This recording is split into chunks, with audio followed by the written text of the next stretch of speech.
Thanks very much for everybody for attending today. It's great to see so many people out. I'll go through this in a leisurely pace. I'll try and make it as entertaining as possible, and then we'll have time for the questions at the end. As I said, Joe Conway is my name. I'm a sport and exercise medicine specialist. And basically, I'm taking this back to its basic form. If you look at humans, we're all developed as hunter-gatherers. Specifically, the belief is that with the development of our brain, it required so much energy that we needed extra food sources. And one of the most important food sources was hunting for meat. And basically, the human managed to hunt its prey by endurance. He kept going, he didn't stop. That's how we evolved. Unfortunately, as you can see, we've evolved slightly incorrectly in the more recent years. What lessons have we had?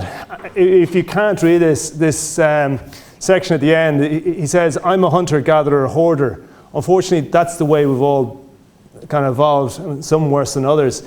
And there are lessons from a number of the indigenous people, specifically the Aboriginal people in Australia. They've got huge problems with diabetes and a lot of health-related issues, cardiovascular disease. And again, if you look how they evolved, they were people who would find food, gorge for a few days, but may not eat then for a further week. Unfortunately, there's a willing supply of food out there now, and what's happened is they're doing less hunting, they're doing no hunting by and large, and they're able to get the food, so there's more gathering, and that's part of our problem. There's too much access to food and not enough activity. Now, you look at this picture, and I'm asking you, what do you think is the best indicator of your risk of death in the next 10 years? I'm not trying to exaggerate the situation. Is it the cigarette smoke? Is it the fact that the person is overweight? Is it the fact that they're putting all sorts of bad things in their body? Or is it the inactivity? In fact, the answer is it's inactivity. Specifically, the best indicator of your risk of death, or mortality as we call it, in the next 10 years is your aerobic capacity. And what I mean by that is your exercise capacity. It's been found in both men and women. Now, some of the studies have been based on people who had investigations for clinical reasons, and I do recognize that fact, but the research in women, in fact, was on a largely asymptomatic group. Exercise is the best medicine. Now, we might as well all stop here and leave, because that's the bottom line tonight. But it is, and part of the reason I like this picture is there's a big smile on the face.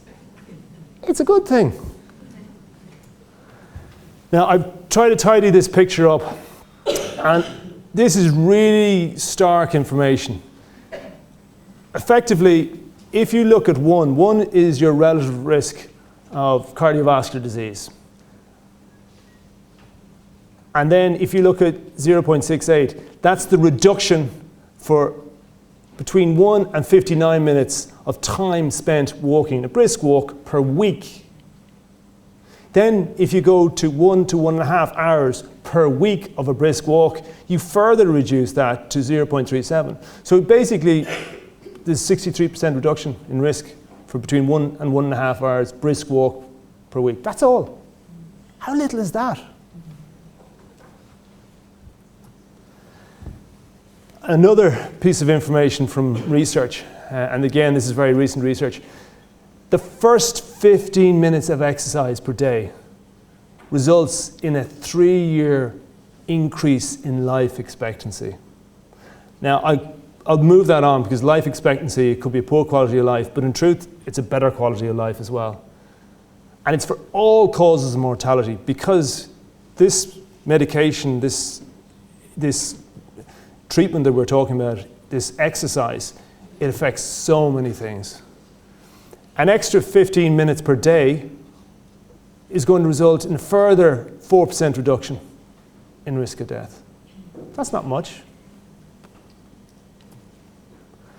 So as I alluded to there, we look at exercise as both a treatment and a prevention.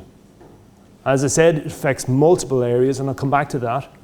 If you were to look at it as the analogy of a medication, The dose is the intensity, or how much you put into it. So it's how fast you go, it's the level of exertion, and the duration. Frequency remains frequency. I would say to you, treatment is lifelong, lifetime. There's no reason why we can't exercise in some shape or form throughout our lives. There is a risk-benefit ratio, and I'll quickly go through this. People will say, yeah, I can't remember the name of it. Was it Jim Fitt was the name of the man who popularized jogging, and famously he died exercising, and everybody says, oh, all these sudden deaths with exercise. If you look at the risk of death in a general population as a whole, or sorry, in a younger population, there's a risk of about 100,000 of a sudden death. However, if you look at the overall risk from somebody who exercises regularly, that risk is significantly decreased. The other interesting thing is the risk for a woman suffering sudden death during exercise is significantly lower than a man. I've never been able to see any specific cause, but that's an interesting fact. So it's us men who need to work harder to improve. But again, I'll come back later on. We need to then consider how we can risk stratify that to make it even safer, and I'll come back to that later. Side effects. Now, a lot of people will say, oh, you know, if I exercise, I'll get arthritis. In fact, that's not fully the case. And again, in fact, if you lose weight, you reduce the load on your knees and your hips, you can reduce the risk of arthritis or reduce the progression of arthritis. In fact, it's all about exercising in the right way. Specifically, as doctors, we will advise exercise belt on frequency, intensity, time, and type. And what I mean by type is there's always a type of exercise that you can do which will be less demanding. One of the most important things is actually getting a balance so that if you're going to be active, that you balance that with your recovery. And I'll come back to that again later on, because for people who exercise intensely, that's very important. How do we reduce the risk from the exercise? We need to start at a realistic level. Again, you don't go from doing nothing to running a marathon within a week. You start slowly, you build up. Somebody who's not used to any activity, a light walk. Somebody who's used to light walking, a brisk walk. Somebody who may be used to brisk walk wants to progress, they may want to do some jog walking or some jogging. Again, build up slowly. Progression is important. If you want to improve the health benefits, increasing volume, intensity, and frequency can be additionally beneficial. As I said, when you get to a certain point, you need to balance that. It has to be fun. It becomes a positive effect in your life, and you're much more likely to maintain it. If you work as a group rather than your own, there are added benefits. Socialization, also, if you're with a group, you're less likely to let your friends down. Again, less likely to stop doing it. Warm up, cool down, stretching, and again, I'm not going to get into this in too much detail. Helen will progress that further. Another issue is be careful of intense exercise after meals. And the last thing, if you do have medical issues or if you do have significant symptoms, it's worthwhile having them assessed. There are a number of questionnaires that can be used to raise the question if there are needs for medical assessment. However, the medical profession itself is aware that if you insist on having health assessments on everybody prior to exercise, it becomes a barrier, and we don't want that. Now, disease prevention, and this is going to be very boring. Cardiovascular disease, diabetes, cancers, particularly bowel cancer, breast cancer, and a number of other cancers, very effective. Obesity, bone health, again, the development of an increased bone mass as a young person coming into adulthood will protect you from osteoporosis later on. If you've got more bone, you can lose the same percentage but still have enough bone. Very important. That's a very important area. Mood and stress. Again, it's a great thing to dissolve stress. Most people will go out angry or frustrated and come back feeling, it's okay, things aren't too bad. Immune function. Moderate exercise improves your immune function. That's probably one of the major reasons why it reduces cancer risk. Cognitive function, we think clearer. Our cognitive deterioration is prevented by this. Our mobility and risks of falls, particularly as we get older, are also attenuated. Sorry, same list again practically. And you can see it's the same things. It's both a prevention and a treatment. If you look at it from a cost-benefit ratio, it's effective. Doesn't cost too much. And I know I don't mean to belittle that, because one of the issues is what prevents us. We need to find something that's low cost, something that we enjoy, but again, cost by and large can be relatively cheap. It has effects on multiple related problems. That's the huge benefit for me as a clinician. It's not just one thing, it treats so many things. The quality of life benefits. They are huge. People feel less stressed, feel better about life, feel more energetic. Again, coming back, socialization, the dose tailored to the individual and the type tailored to the individual. The problem is we're becoming less active. It's getting worse. If you look at that from 1988 all the way through to 2002, we're getting less active, both men and women at a variety of ages. I love this slide, and I think it actually gets repeated. I shouldn't give away too much of Helen's talk, but anyway, what fits into your busy schedule? You know, you can't leave it out, and this is the message we need to get across. Why are people inactive? Time is a huge issue. I'm a father of 3 boys, and I'm working hard, and I realize I've got very little time. I'm frustrated because I don't have enough time. Again, we say about cost, even a pair of running shoes these days, they're not cheap. But again, you don't need to get the most expensive shoe. And again, it's worth looking at that. If you are a runner, have appropriate shoes, but they don't have to be expensive. People have lost the habit. Poor motivation. Again, if you're not exercising, you don't feel pushed. But once you start going, you get that drive comes back. And that's what we need to get people. We need to get them beyond that first step.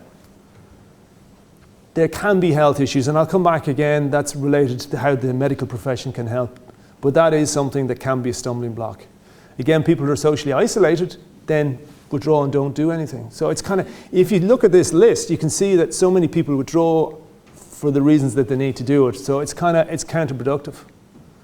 Again, when you start, anybody who hasn't started, and I realize I'm probably talking to the wrong group, the first few sessions are hard. Once you get beyond that step, life becomes easier. So how do we change lifestyle? How do we move beyond? As I say, the people here, by and large, you're the healthy group, you're interested, you want information. You've come here today for that, but the people who are at home who are not, they're our group. And if you look at it quickly, this is boring stuff. We talk about psychological phases, pre-contemplation, oh, I'm not even thinking about it. Contemplation, oh, I'll think about it, but I'm not doing it. Preparation, oh, planning everything, you know, the people who plan it and do nothing. And then the people who are doing it. But then we need to move them on so they're doing it all the time. We don't lose them. We need to work it in as part of a healthy lifestyle. This is what I meant about healthy lifestyle. We need to look at our diets. Quantity. How many meals a day? Don't miss a meal. You know, people who miss breakfast it's the healthiest meal of the day. It's associated with higher risk of obesity. There are other issues. It's called break the fast, breakfast, because we've had a prolonged period of time without food. We should be eating breakfast. Skipping meals in the middle of the day, very counterproductive from a health and from a work productivity point of view. We can't be doing that to ourselves. The quality of the food. What I mean by that is if you have a meal that is high in fat, it has a high energy density. And what I mean by that, it's a small amount, lots of calories. If you have a better quality food, fruits, vegetables, nuts, seeds, things like that, they have much less energy density so that basically we can eat more of it, we enjoy it, so we actually feel full. There's an added benefit. A lot of the micronutrients, it's a fancy way of saying little bits that we need, such as the vitamins, they're present in a lot of these fruits and vegetables. The timing, a lot of that is if you're involved in regular exercise, you need to consider having something soon after you get back. Have something ready, something that's easy, something that has a bit of carbohydrate, which is sugar, a bit of protein, which is meat. And believe it or not, one of the things that are very important there is something like dairy. A lot of people have this belief that dairy is very fattening. Low-fat dairy, yogurts, low-fat milks are very positive. In fact, I'll move this on a slight tangent. And many have sons or daughters, particularly sons, who are eating and taking protein supplements. Probably one of the most effective protein supplements with a bit of carbohydrate, so it's great for recovery from resistance work, is flavoured milk. What do our national boxing team use? Flavoured milk. Not sexy, cheap, doesn't have any risks of contaminants such as anabolic steroids. Believe it or not, go out there, spread the message. Flavoured milk, chocolate milk, great stuff. Strawberry milk. Hydration. Again, we need to maintain hydration. You will actually feel one down if you're dehydrated. You need to drink regularly. Water's plenty for most people. The risks of tobacco, I'm not getting into that. It's there, it exists, we need to avoid it. Leisure drugs, and I actually haven't mentioned it specifically, alcohol. Believe it or not, our bodies metabolize alcohol because it's hugely energy dense. And if you have a big meal with alcohol and lots of fatty foods, it'll preferentially process the alcohol first, so you're more likely to get fat deposition. People don't realize that it's energy dense. We need to aim for the healthy BMI. We need to look at the positive mental attitude. We need to get out there and work, be positive. It makes a huge difference. We need to be appropriate in our goal settings, and we need to reward ourselves. How many times do we just work, work, work? We need to find things that make life worthwhile. We aim towards them. Don't be scared of it. We're not in any religious orders. You know, sackcloth and ashes is gone. So looking at the 7 areas of investment that have been highlighted by Dr. Fiona Bull, who's an expert from Western Australia. She talks about our schools, and I think this is a great example. We need greater opportunity for activity, and I'm talking about physical activity and sport in our national schools. We need to find ways to keep girls particularly active throughout secondary school. There's a huge problem at the moment, number of girls who are actually getting less active. There's less opportunity, it seems to be less attractive to them for a number of reasons, and we need to break that. There's a massive issue with insurance. A number of our schools are worried about litigation. We need to find a mechanism, this system of suing and counter-suing. I worked in New Zealand for a couple of years. There's a thing called ACC, which is a no-fault compensation system. So basically, if you have an accident, you're insured by your state, and you pay taxes for this, you cannot sue. The funny thing is, people will come in, they will get treatment, and they get better. I'm not saying that people don't have genuine problems and that are involved in court cases, but what I am saying is that if you focus on ill health, you will remain unhealthy for longer. If you focus on health, you will recover quicker. We need to develop a physical literacy curriculum. That's a big fancy phrase. What does that mean? If you look at various countries, particularly I'll cite the Eastern Bloc, USSR as it was, both Russia and the Ukraine have a system of physical education that's very much based in gymnastics. But they actually teach the kids how to move. And if you look at the way they move from a sporting point of view, I work with Paralympic sport, and we have a cerebral palsy football team. Russia and Ukraine are the 2 best countries in the world. And if you looked at these guys who are cerebral palsy, or they have brain injury from car accidents largely, but they have brain injury, they move beautifully. Sometimes you're there kind of, oh, there's nothing wrong with them. Because they have this system, they've learned to move properly. We can help develop a situation. Not alone can people get better exercise, but you can actually possibly, and I say possibly, reduce risk of injury and help recovery from injury, because it's much easier to rehabilitate these people. It's something it's an ideal situation. It's something that we need to look at strongly. Transport. Walking on public transport. What I mean by that is if we have an efficient system of public transport, we're more likely to walk to the station and walk from the station. It increases our physical activity. We can then get off a stop earlier, whatever adjustment we want. But it's important we maintain that public transport, and it's improved certainly immensely in the last 10, 20 years. Cycling, and again you'll see the picture of the new bikes which are available through credit card system. They're a great idea in many ways, but there's certain issues we need to highlight as well. We need appropriate cycle tracks, and that's very important from a safety point of view and an encouragement for people to cycle. Helmets. Helmets do prevent serious injury, and we need to encourage that as well strongly, particularly in our children. That's something we need to push for, again, legislation. One of the problems has been all the issues with driving to schools being further away. And that leads on to urban design. Again, the Celtic Tiger brought us a lot of housing estates without infrastructure to meet the needs of the individuals. Unfortunately, we're left with those, but we need to evolve the situation. We need a safe, friendly environment, green areas, sports facilities, cycle tracks, and we need to have ways of getting to and from these places, so our children, our people can all go together. The healthcare system, we have a huge onus, massive. And this gives you an idea how far we're away from where we need to be. 47% of primary care doctors in the USA say they ask about exercise. 13% of patients report getting advice about exercise. Huge disparity. Hold up both hands here. We need to move this on. We need to ask people regularly about exercise. There's talk about this being the new vital sign. Because once we bring up the topic, it's there and it's in people's consciousness. We need to give written prescriptions. A green prescription is you tell people to go and do things, or you refer them on to somebody within the health industry or paramedical industry or physiotherapy, whoever, to provide that service. We need to be careful telling people to stop exercise. I know before I was educated, I'd be, oh God, what are you going to do? Oh, stop. You can modify. So easy. That's the phrase we like to use.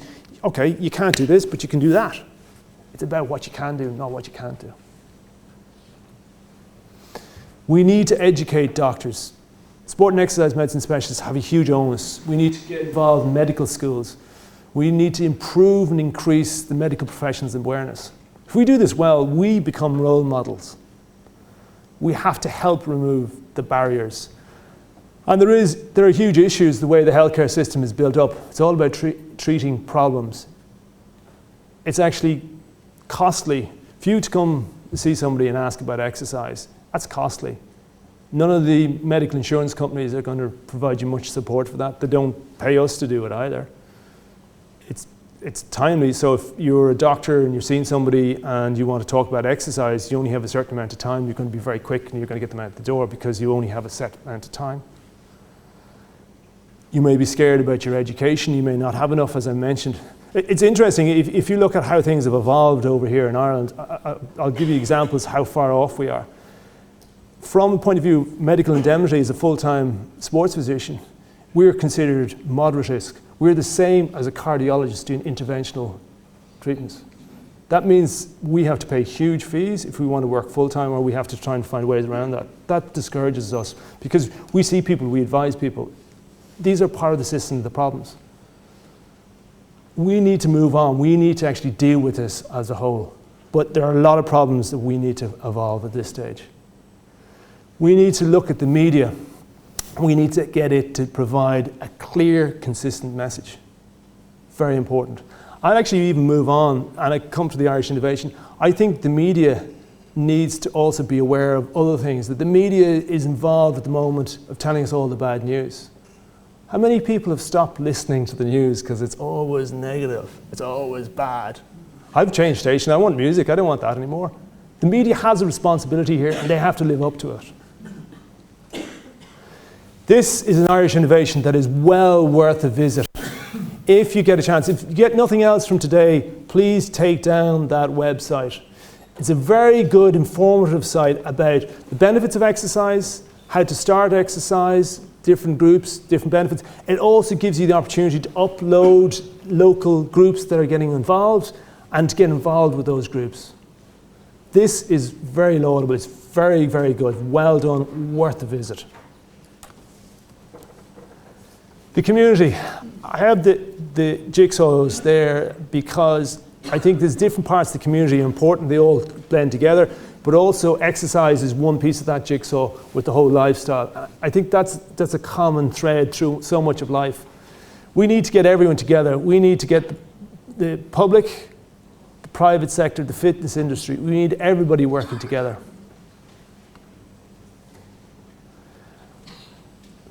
Lovely picture. It's about physical activity for all. Everybody needs to be involved. Just because you're not good at one thing doesn't mean that you can't do something else and enjoy it. Anybody who doesn't do exercise because they're worried they're not good, we need to get rid of that. It has to be out there for all of us. Work-life balance, and this is the hard part. This is back to how we can do things. We need to find a place for all parts of our life, and that's the difficult part. And actually getting a balance there.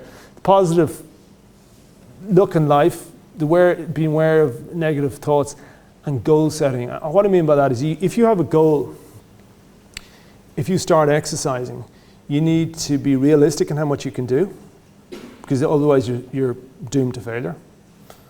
You need to be flexible so that maybe you start off with one goal and then you change it because maybe it's not as realistic as you thought, or maybe it's not enough. You then need to then have short-term, mid-term goals that you can then measure to see where you are, so that you feel I've achieved something, I've done something. That's what we try and do as doctors. We try and set kind of a plan with the person so that when they come back in, they kind of have something to work towards. But we all need to have that internal drive as well. I put this in, I show this to a lot of the people who are exercising, not excessively, involved in elite sport, because life is full of stressors and various recovery modifications to our life.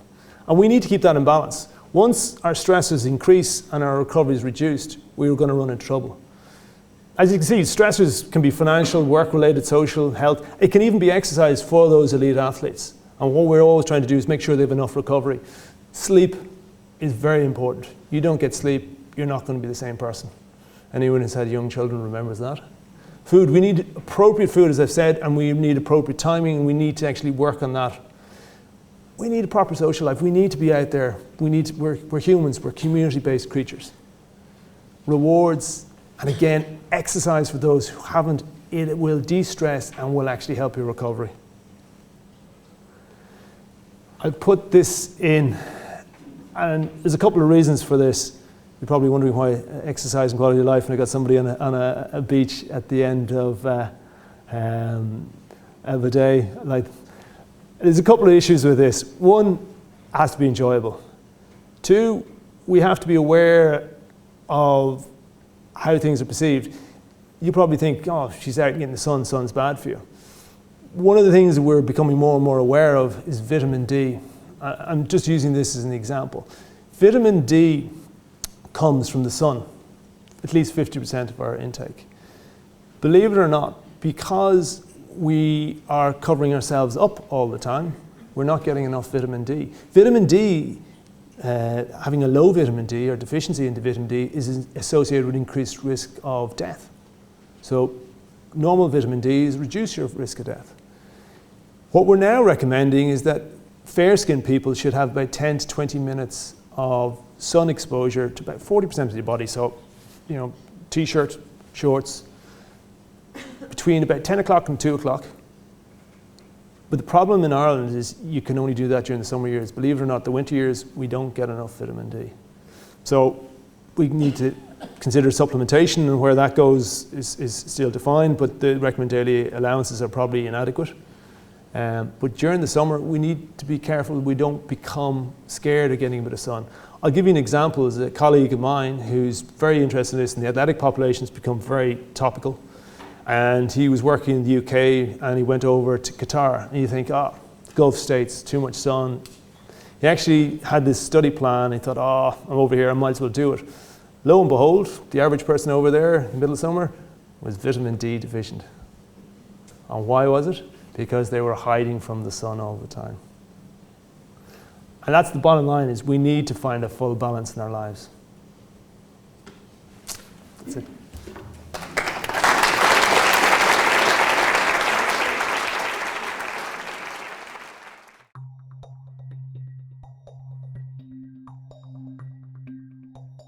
It's very important to get certain messages across to the public. This is probably one of the most important things that we can get across, the importance of exercise. Exercise has multiple effects across the whole spread of disease prevention. How it can improve quality of life. I think this is a perfect platform to give such information. It's by talking to the public and actually making the awareness that we can actually get more and more people involved, making them aware of where doctors can change. And then we also have additional places that we need to have an input specifically through the medical profession themselves. But in the short term for here, it's getting straight to the public.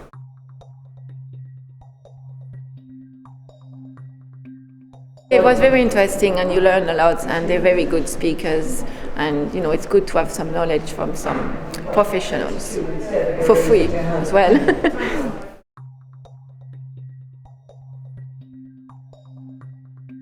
Oh, definitely, yeah. I think there's a number of messages there that can be hugely beneficial and hopefully entertaining.